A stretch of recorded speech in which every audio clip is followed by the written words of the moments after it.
శత్రువును కూడా ఏం చేయాలా? క్షమించడం.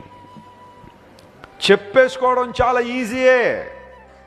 శత్రువును క్షమించండి, హింసించు వారి కోసం ప్రార్థన చేయండి, మిమ్మల్ని ఇబ్బంది పెట్టే వాళ్ళ కోసం ప్రార్థన చేయండి అని చెప్పడం చాలా ఈజీయే కావచ్చేమో, కానీ ప్రాక్టికల్గా కొన్ని సందర్భాల్లో ఆ పని చేయడం చాలా కష్టం అనిపించవచ్చు. మనల్ని ఎవరైనా తిడుతున్నారు, నిందలేస్తున్నారు, అవమానకరంగా మాట్లాడుతున్నారు అని తెలిస్తే వాళ్ళ వైపు చూడ్డానికి కూడా మనం ఇష్టపడం. వారితో కరచాలనం చేయడానికి కూడా మనకు మనసు ఉండదు. ఈ వ్యక్తి నా రెప్యుటేషన్ దెబ్బతీస్తున్నాడు అని కనుక తెలిస్తే అలాంటి వాళ్ళని ప్రస్తావించడానికే మనం ఇష్టపడం.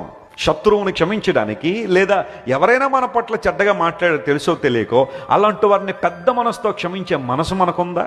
లేకపోతే నేను బతికే ఆ కారణం అంటే ఏదన్నా వాళ్ళ సంగతి తేల్చాలని వెస్లీ గారు అంటావా?